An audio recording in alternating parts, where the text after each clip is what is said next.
The illustrious Jabba bids you welcome. I'm going to regret this. I'm Pete Mitchell. He's Peyton Jones. And this is the Church Planter Podcast, brought to you by Church Planter Magazine.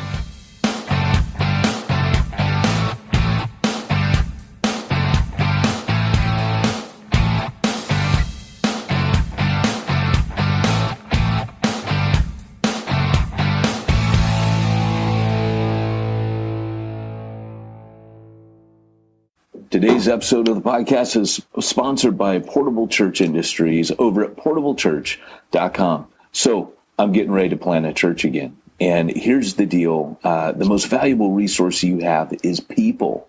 So the important thing to remember is it's worth making an investment in the people that are serving your team, your setup, your teardown, all of that. And Portable Church has actually made that a whole heck of a lot easier so that you're looking after your greatest resource, your people. Make the setup and teardown of your church easy, logical, and play a game of Tetris when you're packing up and unpacking. And trust me, that will pay out dividends to your church plant in a way you never expected before. Again, head on over to portablechurch.com. And remember, if we don't believe in it, we're not going to tell you about it. portablechurch.com. If we don't believe in it, if they don't pay us, we're not going to tell you about it. Well, that's the thing, though. We don't just take anybody. I mean, it's not going to be like one day Joel Osteen goes, hey, Pete. Let's be fair. We don't take just anybody because just anybody ain't calling us saying, hey, can we sponsor your podcast? No, man, honestly, Church Planter, for real, though. If I don't believe in it, I'm not going to have it on here as a commercial, for real. But you're right. Why do you think we cut out that former company that shall not be named? No, not be named because they screwed us over big time. Really big. And I'm not talking about us, like us as clients, not the podcast. Right. But as clients, they screwed us over big. Big, huge, huge. Yep. We weren't just the president. We were clients. We should have been the president. They should have paid us. But I don't know, Pete. Considering the story of how it all went down, maybe you and I should never touch anything like that again. Let me tell you, that's the last time anyone's going to include me on an email string that I shouldn't be a part of. Let's just put it this way. When you're dealing with merchant accounts, little jokes about embezzling money, they don't find those funny. Right, Pete? Didn't we find that out the hard way? Hey, you know what? Humor, it's one of those things that it's not for everybody. Refuge is almost recovered. Almost. Yeah, no. Well, like I said, it's the last time they'll include me. It's the last time they'll include me. That's all that needs to be said. Hey, so welcome everyone to the Church Planter Podcast. I am your main host, Pete Mitchell. And your secondary host, Peyton Jones, is licking his fingers. I'll accept that. Hey, I'm eating peanut butter. Dude, I'm moving. Like, you know my situation. I'm living in a trailer. I live in a van down by the river, man. I'm eating peanut butter and pretzels. This is how far I've fallen, man. How the mighty fall. Well, you might be eating peanut butter and pretzels down by the river, but it's really the ocean, and it's kind of like... It's more like Lethal Weapon when he was in a trailer, but he was on the ocean in a trailer. So it's kind of like, I'm in a trailer so what you're on the telling ocean. Me is tomorrow morning when I wake up on Tuesday morning, I should feel like Mel Gibson waking up in Lethal Weapon. You should, which means you should take a gun with you and just arbitrarily start shooting things. Right. Did you just turn off your camera? Oh, I got a motion sensor light in the office, in the temporary bat cave, as I like to call it. And it's totally black, except there's like this ghost figure. Normally I go like this. There's a ghost figure that's slightly moving around. Yeah. It's today's episode is brought to you by Paranormal Survivor. The reality is I'm sitting here and I've got a bunch of crap blocking my motion sensor. So every once in a while, this will happen, and I just got to sit in the dark and finish my podcast. So we did get a couple of reviews, probably because of our comment the other day of, and guy who gave us a 2-star review, no one cares about you. No one cares about your thoughts. I did post on the on Facebook. I posted one of our old transcripts, just a little thing about Spurgeon. It was that was hilarious. I was going through our I had a couple episodes on the Holy Spirit transcribed because I'm working on something. I'm like, I think I might have said some helpful things on there. I should go back and listen to what I said. And because I don't know if any of you guys have ever like contacted me on social media and you're like, hey, I really liked when you said such and such. I never know what people are talking. I don't remember saying anything. You want to know what's funny? Writing stuff. No one has ever reached out to me on social media and said, I really like what you said about such and such. That's never happened. We got fan mail aimed at you this week. Yeah, but that was kind of cool. Okay, let me read it. First of all, guys, he mentioned me at all. He's like, I really like Pete. Pete's cool, but and I really like. Stop. Pause. That was your mom. Was that your mom? No. Here's the title. Missing y'all from Bill Bick.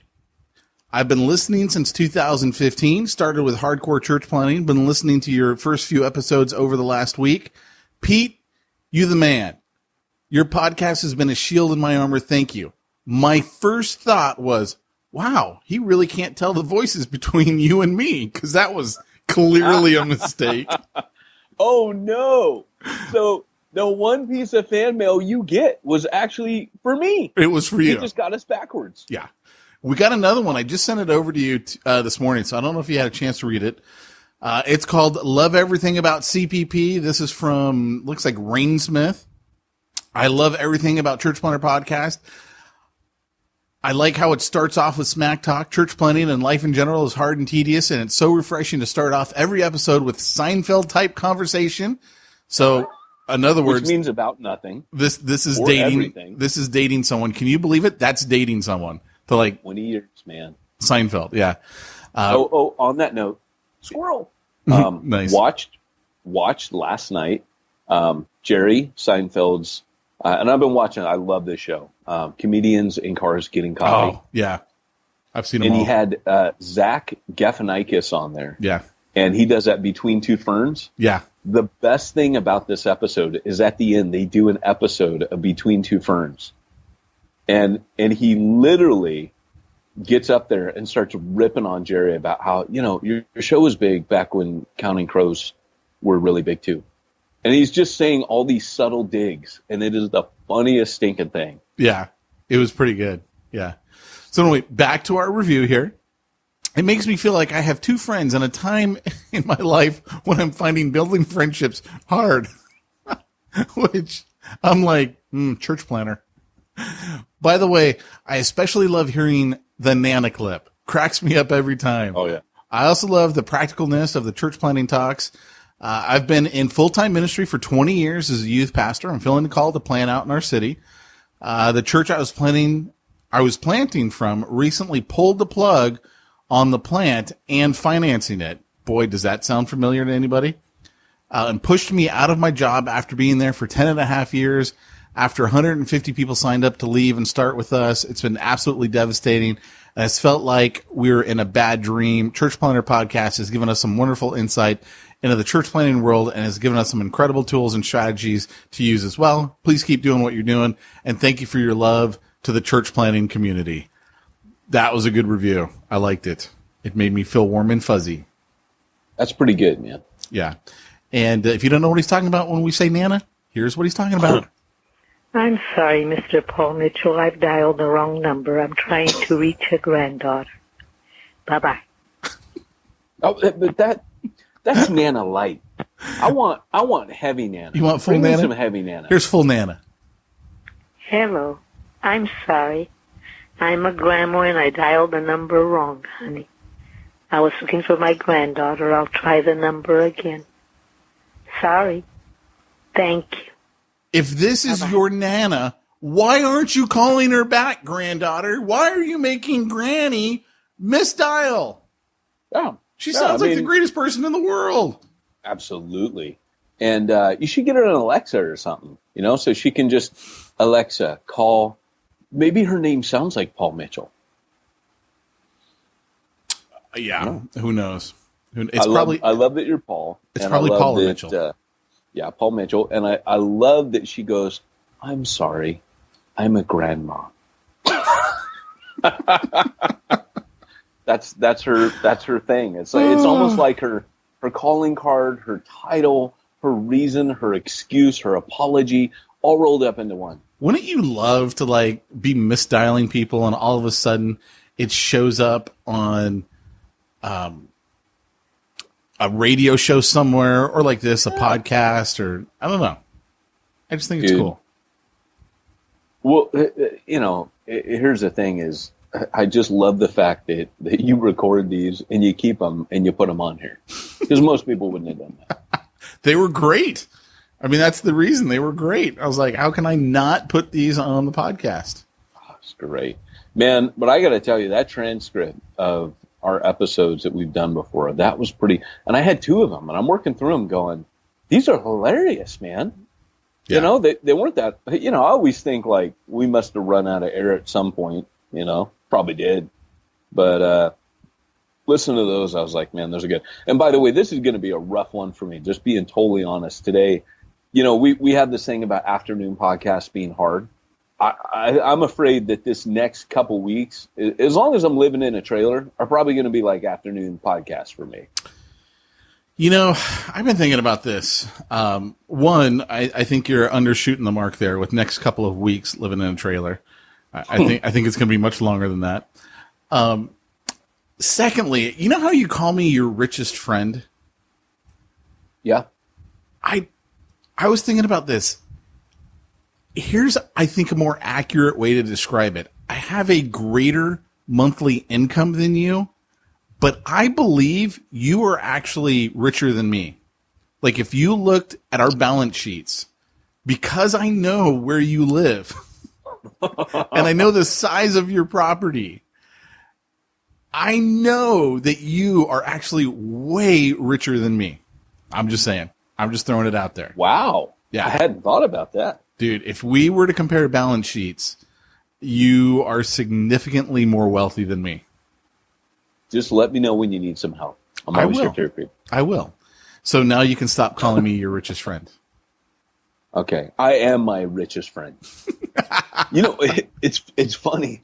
It's funny though, because I was basically, for what I could afford, given this property when I got home off the mission field. It's one of those God. That's one of the reasons why I know you're richer than me. Because, yeah, I know it was basically given to you. Man, I'm telling you, and that's the thing. I have to always look back at that and think, here's the thing, guys. You're church planning.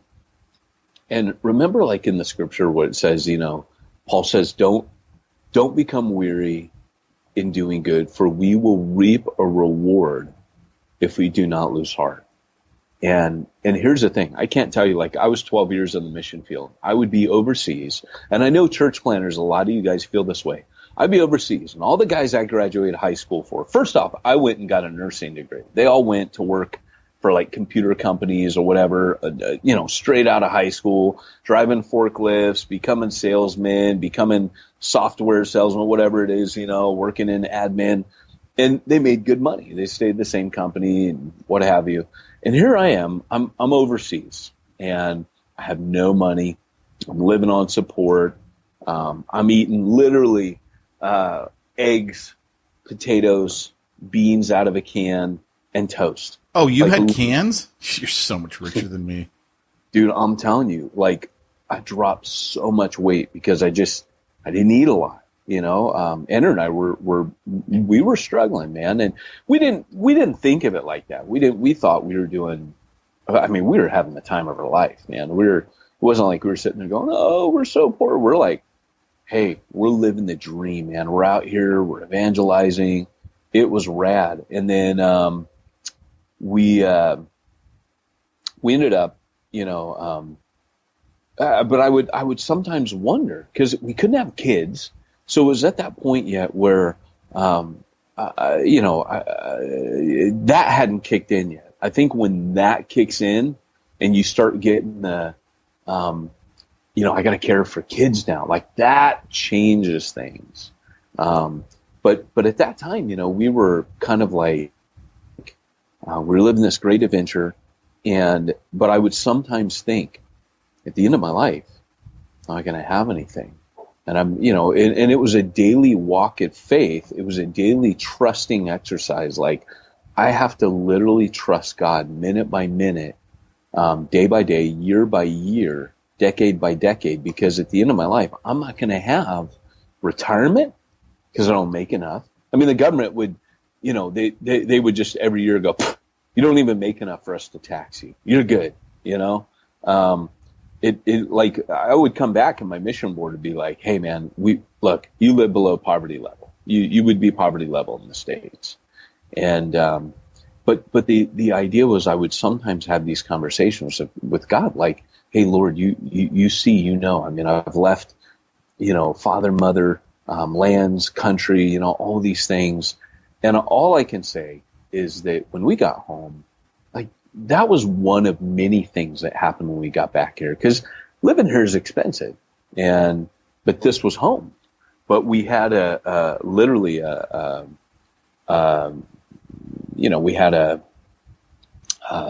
lifestyle that, was cheap, and we didn't have debt. But I guess what I'm trying to say, and like I said, this is going to be a rough podcast for me because my brain is stretched out on so many different levels. So the less I talk, the better, Pete. The more you talk, the better. But what I'm trying to say is the Lord, he just proved faithful, man. I mean, he just really above and beyond. Like, God didn't owe me anything. Let me get that out of the way right now. God never owed me a thing.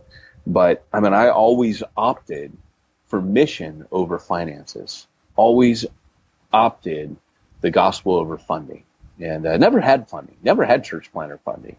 That was never my thing. So, going back over the years and looking at that, it's been God's faithfulness. And all those verses of promise the Lord sees, even if the reward doesn't come on this side of heaven, man, that's what Paul's saying. Paul never got that. I mean, he said he knew how to live in abundance. He knew how to live in want. But the reality is, our true reward is, I call this stuff extra grace. There's grace that rewards us on the other side. It's extra grace. But sometimes you get a little down payment on that now. Yeah, so I got two thoughts. One I'll share in a second, which actually ties in with what you just said. But I got something else I got to share because I found it really funny. And for me, if I don't get the funny out, I'm gonna not be happy. I'm gonna need you to do all the funny today because there's no funny in me right now. So I actually don't even know how funny it is. It was literally the trailer the first has sucked every bit of funny out of my body. Yeah, I don't know. I've always thought I would really like to live on a trailer or in a trailer on your property. I've actually thought that. I've been like, yeah, pull it right up to the train fence and boom, there you go. The best was the other day when I was telling you everything and you go, oh man, hey, well, at least you don't live on a train track where a train goes by wait. So, okay. My pastor asked me if I would volunteer for security for the kids area. So like once a month, I would have to, sit in the hallway and just make sure that the crazies stay away from the kids' rooms, right? I mean, why not? I can do that. How hard is that? So the gal who's in charge of the kids ministry is like emailing all the volunteers, and now I'm included on this. That was a mistake, right? But I have learned from our merchant account friends not to hit reply all and say the first thought that comes in my head. So she's like, oh, you know what? After much prayer and thought, we've put together a revised class structure, and this is what we're going to call them. We're going to call our seeds class will be the youngest attendees, roughly birth to preschool age. Next is twigs. These kids are preschool or TK, and it's going to go up through third grade. Then we've got saplings, and that comprises our new middle school group, which is 4th through 8th grades. And literally the first thought that went through my head is, with names like that, are we supposed to be burning the kids? I don't get it. Seeds, twigs, saplings. Let's start a fire. I'm like, okay, don't say that publicly. Don't just I think he's going to rethink after, because he listens to the fight. He's probably going to rethink your role here. Well, what was funny to me is, so he asked me, hey, do they have an old person's ministry called like the Deadwood? Ooh, I like that. I'd want to burn them too. So he like asked me, he's like, hey, let me show you where you're going to sit. You're going to sit right here at this table. And you just make sure that nothing bad goes down. So she sends me this email, oh, that'd be great. We'd love to have you. We'll put you on the third Sunday of each month. And all you got to do is sit there. And it lists all your responsibilities. And then the last one was, and we might need you to volunteer in the kids ministry every once in a while. And I was like, see, that's all that happened. What they really need was an extra Sunday school worker. He's like, hey, Pete, could you work? So they will do. They are shameless. They will sucker anyone. You whenever the Sunday school persons come, no.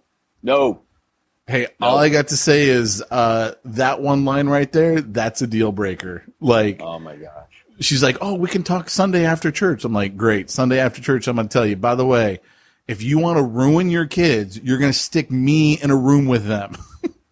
If you need me to write a letter of reference, like an anti-letter of reference for you, I'm happy to do so. You'll take care of that. I highly recommend you never use Pete Mitchell for children's ministry. Signed, Reverend Peyton Jones. The Reverend. I loved how when you were applying for ministry, what was it, to be a chaplain in the Army, they would always call you up, Reverend Jones. Reverend Jones. It was always Reverend Jones. I was like, wow. That's fancy. You Reverend Jones. Really? Yeah, you don't remember that? You don't remember them always calling you Reverend Jones? No, where was this? When you were applying for the chaplaincy for the military. Yeah, that's right, yeah. You were always Reverend Jones.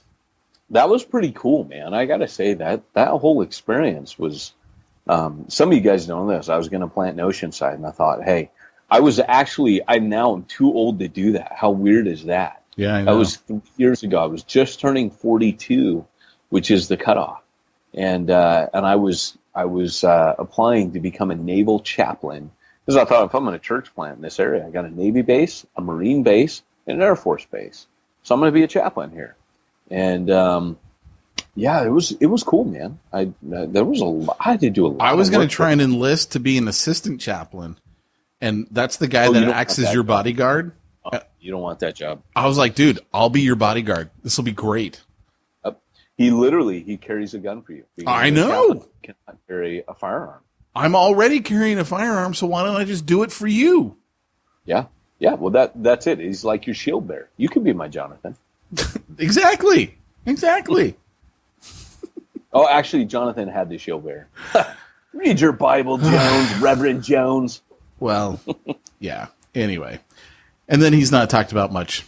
It's like, okay, we're done with his best friend. Let's get back to David. Yeah. Well, it was kind of an interlude. Tell you what I've been enjoying right now is through the Word. I'm actually doing 1 John right now, and I'm getting ready to do Deuteronomy before too long. How many sessions are they breaking 1 John up over? 1, 2, 3, 4, 5. There's 5 chapters. Oh, it is 5. Okay, yeah. I'm sorry. I was thinking of 6 because I've got an intro chapter. Yeah. Oh. Yeah. So you'll hear me on there. Hey, yeah, Deuteronomy. Let them know I'd be happy to do Jude. I am via the internet. I am ordained. Yeah. So I went to this seminar this last weekend. I went to part of it, and then I was like, whatever, I'm out, and I didn't go back. And it kind of ties in with what you're talking about because at one point, this lady who was running it, like my buddy invited me to it, so I was like, okay, I'll go. And it was like, make $100 donation to this foundation that helps stop sex trafficking. So I'm like, dude, why not? Right? That's a good cause. Here's $100, no problem. I'll come sit through this. So at one point on the first day, she like pins me down, so to speak, and is like asking me questions. This is, of course, in front of everybody. And I don't think people realize that's not a good idea to ask me questions when you don't really know me, because I'm probably going to tell you things that you're either unprepared to handle or don't know how to handle when I tell you my answer. And so like we were going back and forth and she's like, well, you know, you could be making so much more. I'm like, yeah, but that would require me to work. I don't want to actually work. Like, I don't do anything. Like, I sit around most days and hang out. I'm like, that's kind of what I like doing. Mm-hmm. Oh, you could be giving so much more money to charity. And I'm like, yeah, but that requires work. You don't understand. I don't really want to work. And she goes, well, why are you here? I'm like, because my buddy Martin asked me to go. She's like, that's hilarious. She's like, well, you wouldn't give up, 3 days of your time. And I'm thinking, dude, lady, this is day one. I'm not sure I'm going to give up much more of today, to this thing. Right. But I didn't say that. I had enough sense to not say that one. I'm like, lady, I literally asked Martin this morning, 5 minutes before you started. So what is this whole thing about? I'm like, I have no idea what this thing's about. I'm just like, I'm here because my buddy said I should come. I'm just saying, I'm not the guy you want to start asking questions, not because I'm like rude or anything, but because my answers are not going to fit whatever you're looking for in front of everyone else. Right. Because I usually just tell people what I'm thinking, and that's not necessarily a good thing. That's funny, dude. No, that's funny. It was, and I mean, I got some really good ideas out of it, and then I was like, 3/4 of the day on Saturday, and they took a break, and I'm like, okay, I'm grabbing my crap, and I'm out. And I took off. Wow. And then Jamie's like, are you going back tomorrow? And I'm like, no, I'm done. I've been through enough. Nice. So, well, that's cool, man. What day did you pull out? Saturday. I think I called you on my way home. Yeah, that's when I called you. You did. Yeah.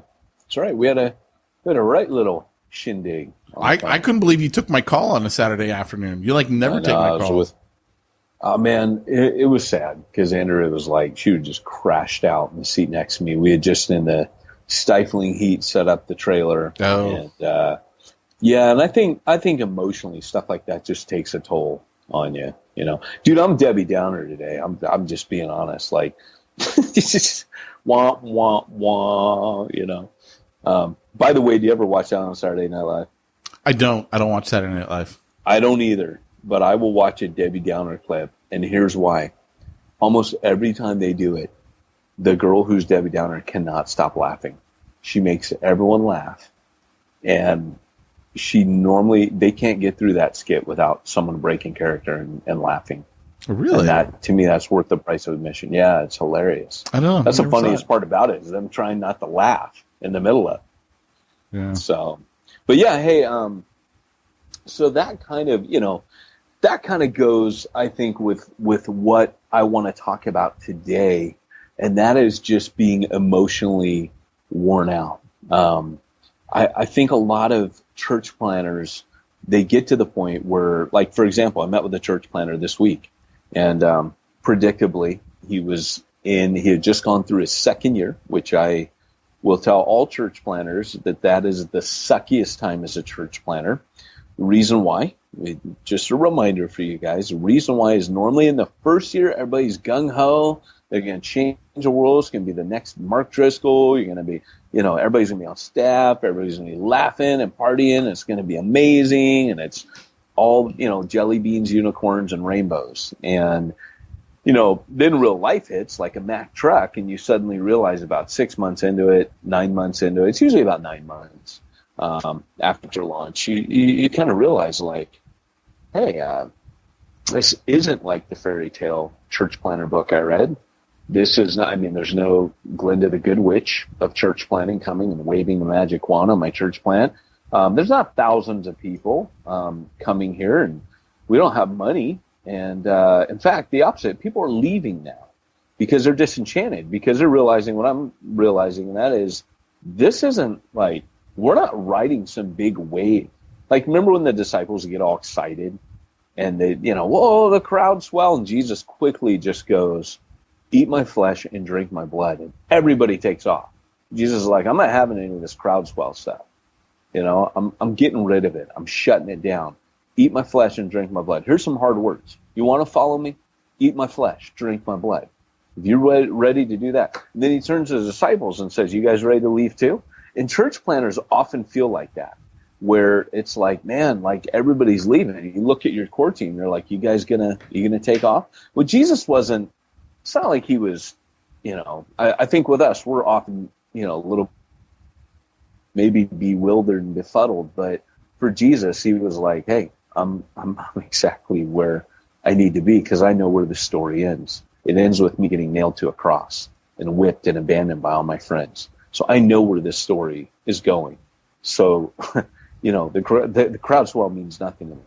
And I think for a church planner, we don't have that insight. And hopefully it's going better places than that. But when Paul speaks as a missionary, he says, hey, this is what it is for us. We die daily. Therefore, we're like sheep to the slaughter. We're slaughtered all day long. I mean, this is our reality. This is what ministry is. We die daily. And then he says, but we live in the power of the resurrection. And so as a church planner is going through all these changes, and the crowdswell is dying out, people are taking off, and you're in your second year now, most of those people are leaving, there's no uptick.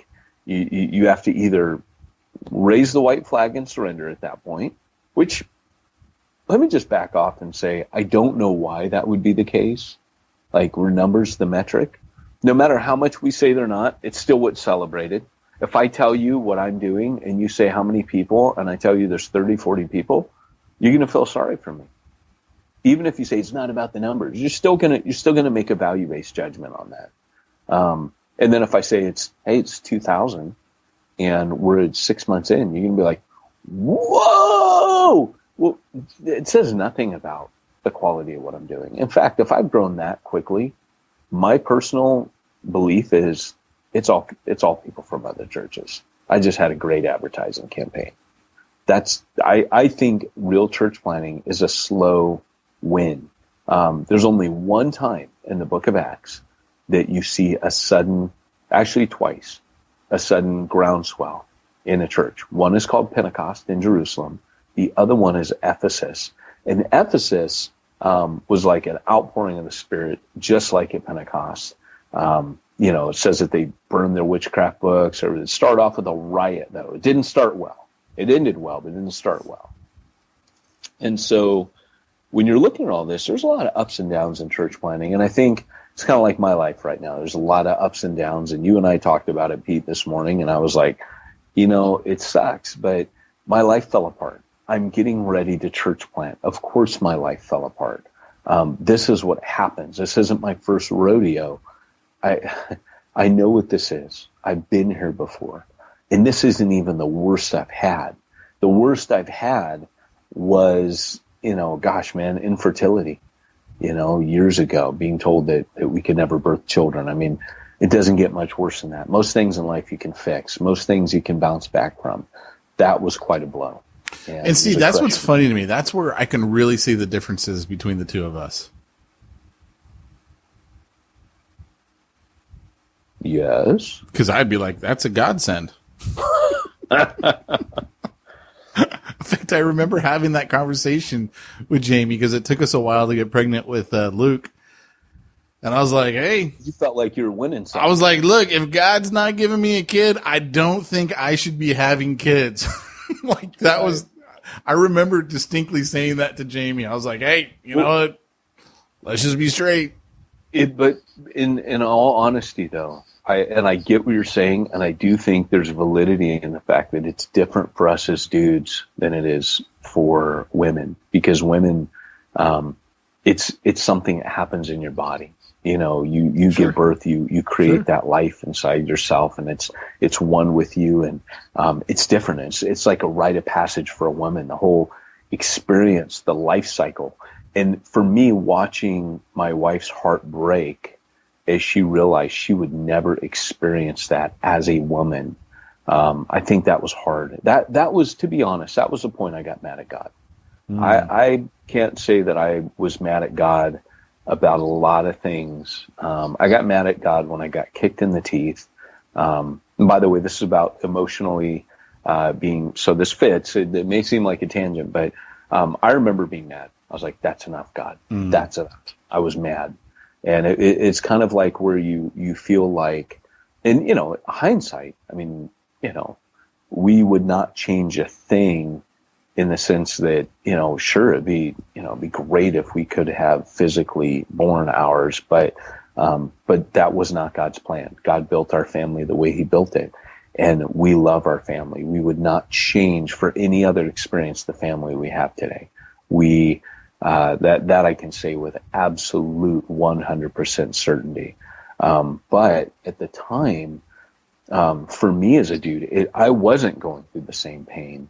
It was more watching her go through that pain. Sure. That was the real hard thing for me, Yeah. But yeah, I mean, and so, when it comes to all these things in church planning, like your life tends to fall apart. And then once you're in it and you're getting back on your feet, there's drama, there's constant shifting and adjusting and adapting. And, maybe the offering dips low and you're like, well, you never have like a place where you're secure, where you feel like no one's coming to invade. The walls are built up strong. You don't feel that in church planning. And so, church planners are out there. You're waiting for it to change. It's not going to change for a long time. And chances are 90% of you out there, Debbie Downer, here it comes. 90% of you out there, you're going to be a small church because statistically that is the church. 90% of the churches out there are less than 200 people. And to be honest, like 150 people in your congregation, that's a good size of people. Beyond that number, 150 to 170, you lose the dynamic of a small church. So, for example, on a Sunday morning, about 150 people is the limit at which someone could stand up and say, hey, I want to share something on my heart. You'd have to get up and grab a mic. You'd have to, there's just a psychological dynamic where things change beyond that.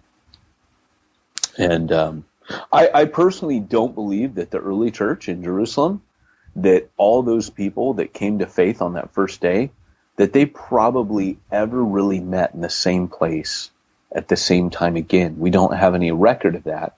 What it says is they met in temple courts and house to house. What it says also is that they met daily. And I think that they gathered daily because, all 5,000 of them, 6,000 of them couldn't meet one time at a set time a week. And so they were dispersed in homes, and the apostles were just there every day for them, to minister to them, to disciple them.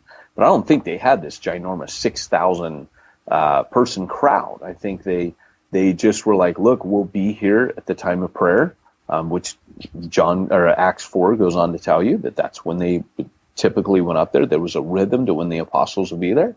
And then you would have, the people coming when they could. They were slaves. They were people that worked for a living. They made it when they could, and the apostles would be there to disciple them. And so it was this kind of movable feast.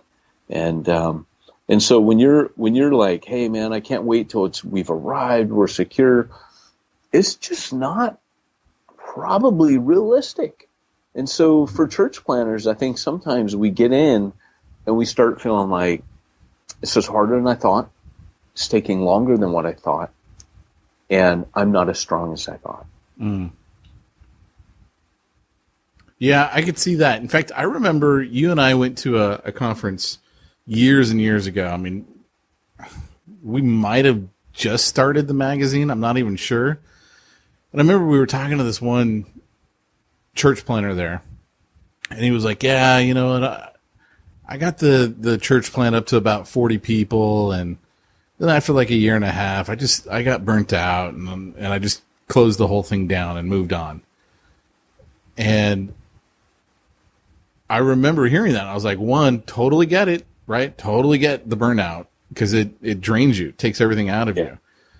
But two, you had 40 people who like wanted to hear about Jesus.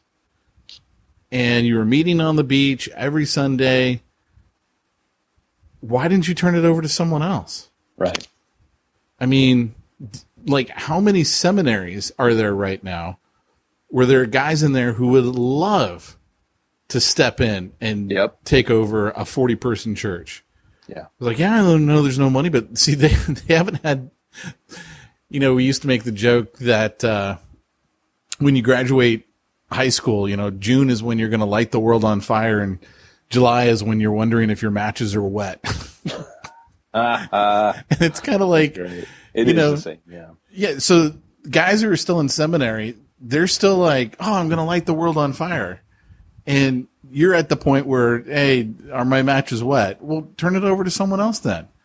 But the reality is, in that guy's case, I think it was more about him. Like, he was like, I was expecting to be the next big hotness, and I wasn't. Well, and that's so it. I closed it's sowing, and it's watering, and it's reaping. And Paul tells you, hey, look, be a good, look to the farmer, Timothy.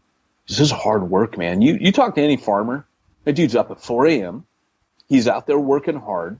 He ends, right before the sun goes down. Maybe he's out there milking cows after daylight. Like, it's a hard job. A soldier doesn't just get to play. Soldiers, it's every single thing that Paul talked. Athletes, training, dedication, hard work, sweat, perseverance. Like, Paul uses these 3 illustrations to say, guys, this is a marathon run. This isn't a sprint. Yeah. This is where we tell people. Same with Spurgeon in the beginning of lectures of my students. He says, hey, if you can do anything else, do it. Because here's the thing, like right now, guys, my life is falling apart. I pray that it would be a sermon to you guys that, Peter says, don't look at it as if like something strange were happening to you. This is normal. And I know it's hard when your finances take a hit. Trust me. I just lost the equivalent of 1 year's wages. Okay. That's what I just lost. The reality is and I might just add, I told you to bet on red. You put it all on black. That was your fault. But it's like, I'm in this place right now where I'm not wrestling against flesh and blood. These things, there is a spiritual dynamic to my life. And it's not the first time I've been here. It's not the first box canyon I've been in going, God, part the Red Sea for me. It's hard. I've been a little short of temper. I've been a little bit funky. I've been a little bit, I don't want to go out and I don't want to talk to anybody, and yet at the same time, I need to talk to people, which is probably why I picked up your call the other day on a Saturday. But when we get emotionally worn out, there's a couple things about this. I like that you point out, first off, church isn't yours. It's not yours. You might have started it, but it's not yours. If I start a business, it's my business. If I start a church, guess what? Still Jesus' church. It's not my church.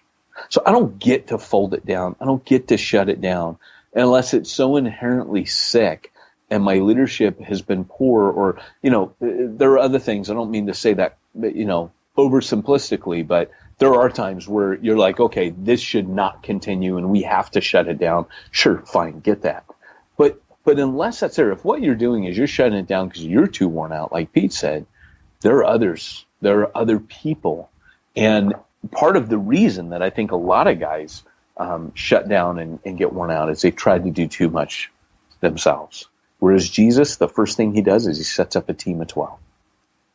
And he says, hey, I need you guys to live together, work together, minister together for 3 years, and then I'm handing it off to this team.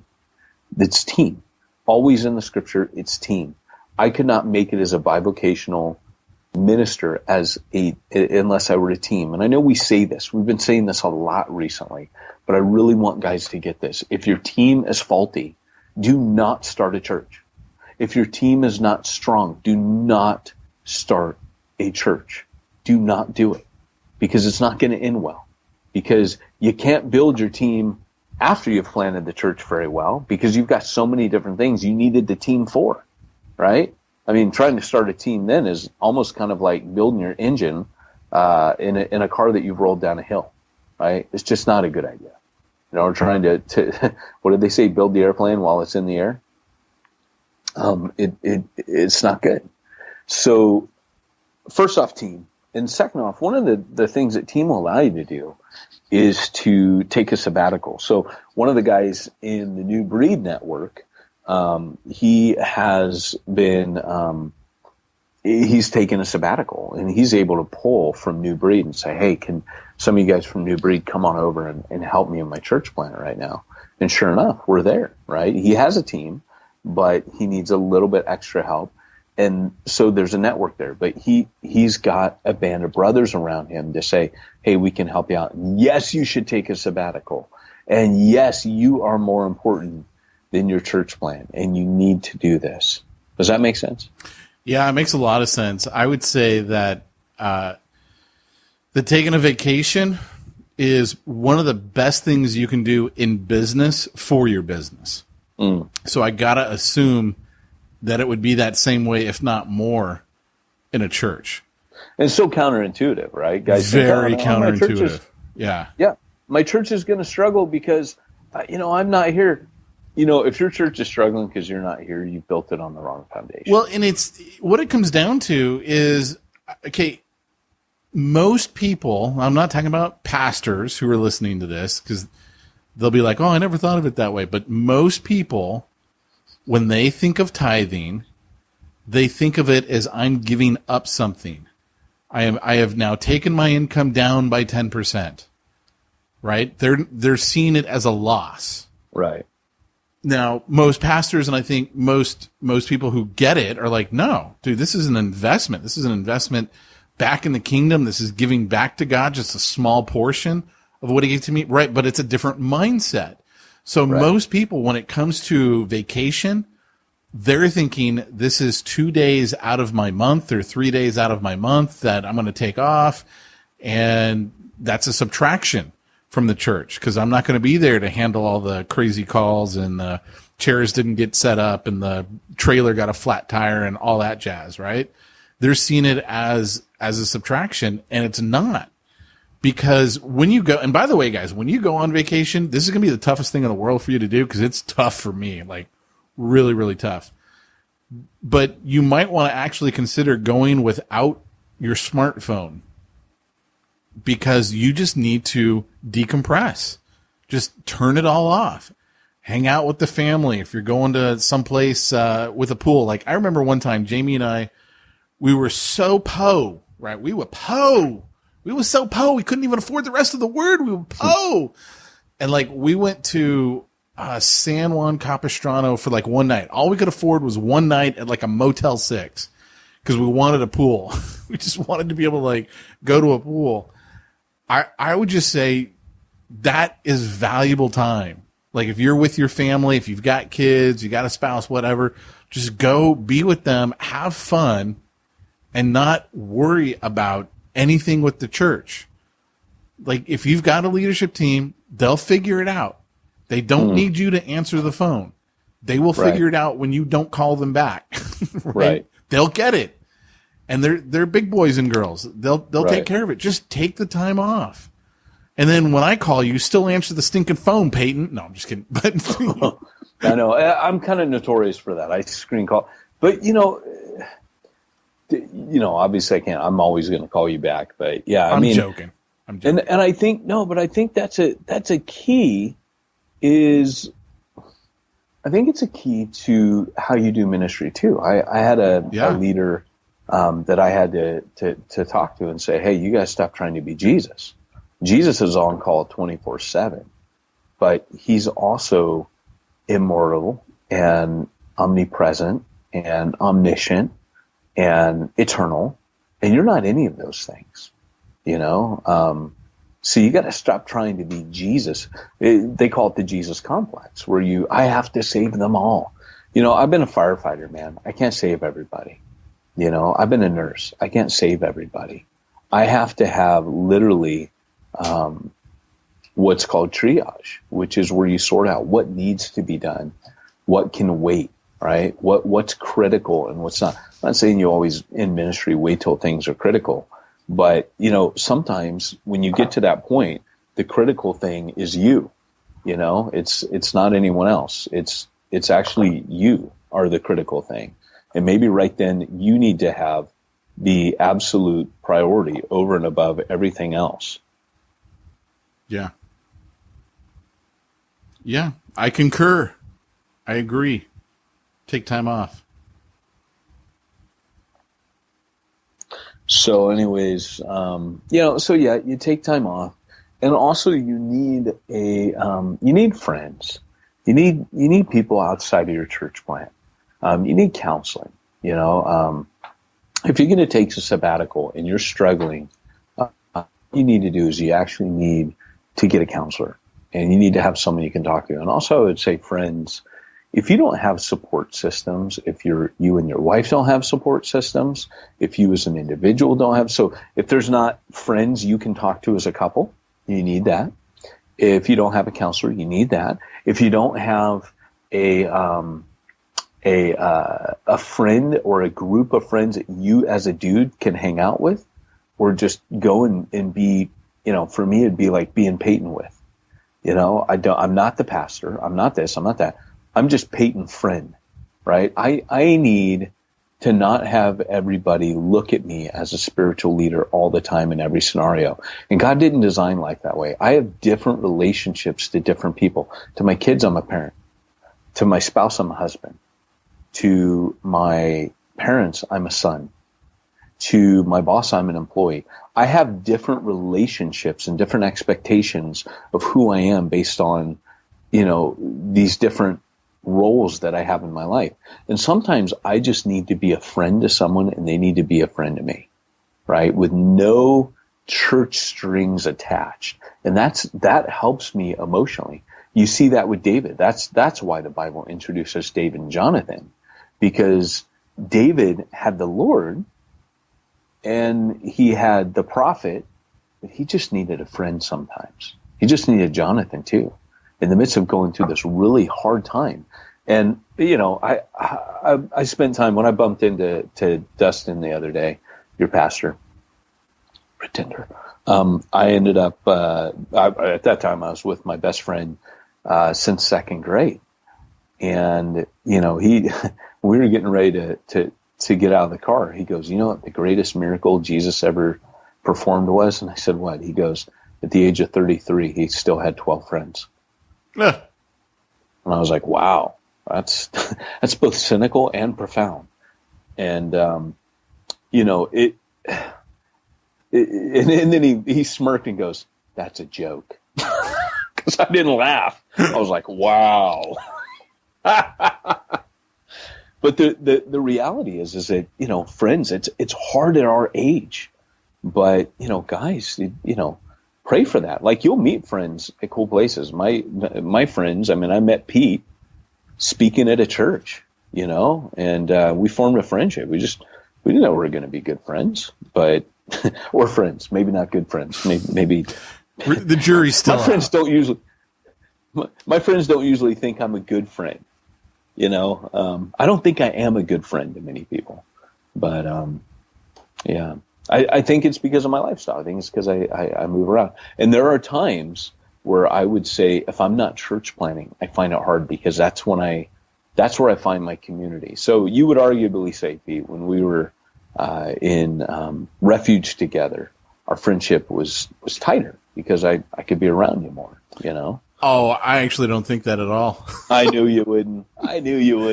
I would intentionally try and stay out of your way on Sunday and not talk to you. All of my, it's so funny, man. Because I was like, you're in full pastor mode. You're like meeting everyone who's never been there before and talking to people. And I'm like, dude, I'm not going to stop them from full pastor mode. It's funny you say that because in refuge, that's where the apostolic gifting is like turned up to 11 on the amp, right? It's like even yesterday, like I show up to Refuge Long Beach yesterday. My friends know, like they're all excited to see me, like Kirchhoff, he's excited because, I'm not there all the time. I show up and so when I'm there, which was really cool, by the way, squirrel, but my pastor who's at Pillar in Wales, who's now Barry's pastor and going to be Melissa's pastor. It's like all these connections, like Refuge San Pedro, like Pillar, Refuge Long Beach. Like, it's really neat, man. Just watching all. Mike was over with Paul Percy. over in Stanton. Like it was just, it's one of those days where you sit back and you're like, this is rad. Like all my worlds, everybody's shifting around. It feels very New Testament to me. And, but anyways, I was over there and there was this couple, and I wanted to get back to this earlier anyways, but there was this couple. And of course, as soon as the service stops, I make a beeline for them and I'm just chatting with them and I can sense the spirit. And they had been in the park the week before, just hanging out in the park, and they saw us and they were like, we want to go there next week. And she was backslidden and he had spent 11 years inside and said I had read a Bible in prison, but just didn't understand it. And so they were, I was talking to them and they're crying and I'm praying with them. And I'm just like, man, but again, Refuge this summer, we've been outside and it's been hot. It's been hard. I've been there maybe 1 out of every 3 or 4 weeks. And it's, there were weeks I'd show up and I'd be like, there does not seem to be a lot going on here. And last Sunday, you could just see like it was time. As hot as it was, you could see like, okay, we needed to persevere here. Because I was part of the decision to go back outside for the summer. And I just remember thinking a couple of weeks ago, like, man, I don't know if this did much good. And of course, that's where Paul's like, hey, Timothy, keep planting, keep sowing, you'll reap in due time if you don't lose heart. When we're doing that, it's all this work of faith and we get discouraged. And I think that's the biggest thing for us. That's why endurance is the key in all those illustrations that Paul used about the work we do, because it's discouraging. And sometimes you're just like, man, I look at my avocado tree right now, and last year, almost none of my avocados dropped. They were just, they're huge, and they just taunted me. They just stayed up there all year looking at me like, haha, we're not going to drop. And then they started dropping a little bit in the summer. But what happened is right now is August, September is the rich month. But the avocados are small. And so, but I know, like, hey, in time, these are going to grow, and it's weird, man. The climate's doing weird things in my tree. Because normally I'd be like eating guacamole every meal right now. And so, because I got 4 avocado trees. So all of a sudden, like, again, that same thing, like, I just know I've been here before. I know this, it's a new cycle, but I need to be patient right now. And guys, that's the thing. Like, as you're looking at it going, I don't know if I can keep doing it. If you feel that way, don't keep doing it. Don't keep doing it like you're doing. Take a break, take a sabbatical. Don't make the decision whether or not to continue when you're worn out. It's always a bad time. And here's another thought too. Sometimes when a guy gets that way and he's just emotionally beat up, sometimes what's really going on is you just don't have clarity about that church plant. You haven't been asking the right questions. Sometimes that's a sign that you've done the foundational work. You're handing it off. One sows, another waters, another reaps. And sometimes you're like, okay, I broke up the ground. I planted the seed. It's time for me to go now. Or I laid the foundation, as Paul said, and now someone else is building on it. Sometimes you take that sabbatical and you get that kind of release from it's not a failure. It's hand it to someone else now. Someone else is going to come and build on that foundation. And that's right. And we don't think about it that way. As New Testament as that is, we just don't think about it. We think, oh, my church plant failed. I'm going to fold it down because I'm emotionally worn out. And nothing could be further than the truth. I think a lot of the church plants that Paul planted in the early church, they probably had about 40, 60, 70 people. Probably didn't have that many people as much as we think. But we're probably out of time, aren't we? Well, yeah, we're coming up near the end of it. So, guys, one last thing, and I know I've mentioned this before, but get a hobby. I mentioned friends where you can just be you. Have something that you love doing. It's just stupid and mentally unwinds you. Did you see that meme I tagged you in on Facebook where it was like Batman? Yeah, where the guy's like, if you would have told me that there was a superhero who was blind but saw everything through sonar, basically, and there was another superhero who was a rich billionaire, and all he did was, jump off of buildings and make really cool cars and stuff like that, and then later you would have told me which one was named Daredevil and which one was named Batman, I'd punch you in the face. That's so funny. It is. Well, and speaking of that, I found myself in a comic store this week. Oh, nice. And hey, and I don't mean this as a joke, to make light of pornography or anything, but better a comic store than a strip club. And I'm not saying that in a way to say that as a joke. What I'm saying is, Andrew and I were talking about how men go through midlife crisis, and I said, that's the thing for me. Is when you look at the anatomy of a moral failure, and you open it up, these guys that have been sacrificing and they've been working hard and they've been taking less pay for a church and whatever.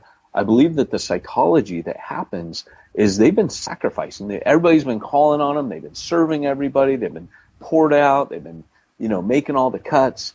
And then at a certain point, and this happens as a businessman too, you'll know this, Pete, with entrepreneurs. At a certain point, they go, I just want something for me. I want to reward I don't get anything for me. It's all been sacrifice and drudge and work. And the bad thing, the psychology of that, is that it's usually something illicit.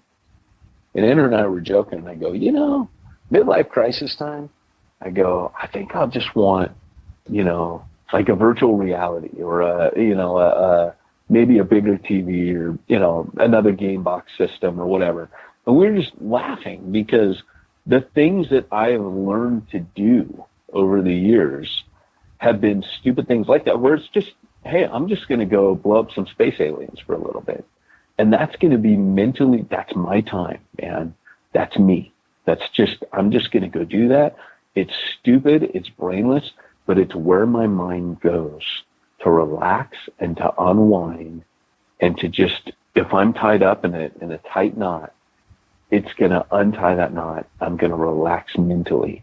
And like you said, it's like a mini vacation. I'm not going away for 2 weeks, but it's the best thing I can do for ministry sometimes. Like Spurgeon said, he said, get out and garden. That's what he was saying. Go out and garden. He said every minister ought to have a garden because it's completely disconnected from ministry. He felt that it taught you spiritual truths, but the reality is you actually are doing something unconnected with your hands. And if you're going to, for me, like I said, I ended up in a comic book store picking up a graphic novel, Batman, because right now my brain needs that because I'm going through it. And so understanding the physiology, the anatomy, the psychology, that's what we need to do. And find that thing. If it's golf, don't feel guilty and say, oh, I'm so busy and I don't have time. You're not going to have tons of time for that. But you're going to need to do that. So apparently my audio sucks, so I'm going to shut up now. Well, let me ask you something. Bad? When you're doing all this stuff and like planning for vacation, is there anybody that you can lean on to help you with, let's say, payroll and tithing and all the tax stuff, IRS compliance? Where do you turn to for help like that? Pete, I go to simplifiedchurch.com. What? Simplifiedchurch.com. They're a place. They're a service. They're not a place. They are in Chicago, though. Illinois. They are a service dedicated to helping churches and small businesses simplify themselves. You can be a nonprofit. They serve New Breed. They serve Refuge Long Beach. They serve countless church planners. And by the way, Josh himself was a church planner. He understands it, and he loves helping church planners because he knows that you don't have all of the margin, like we've talked about, to deal with all the church finances on top of everything else. They'll help you bankroll or payroll. They'll help you with your bank statements. They'll help you do your accounting. They'll help you budgeting. They even have virtual assistants. They'll get your IRS compliance on track. SimplifiedChurch.com. I made my money the old-fashioned way. I got run over by a Lexus. All right, guys. Well, that's been our podcast today. Thanks for listening. It's been Peyton Jones and Pete Mitchell reminding you if you want to reach the ones no one's reaching, you need to go where nobody's going and do what nobody's doing. The Church Planner Podcast isn't the podcast that planners deserve, but the podcast they need.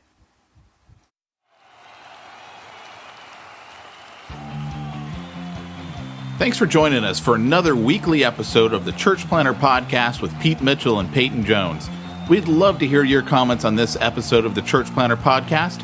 Visit us online and let us know what you thought at churchplanterpodcast.com. If you subscribe to us via iTunes and have enjoyed the podcast, leave us a positive review.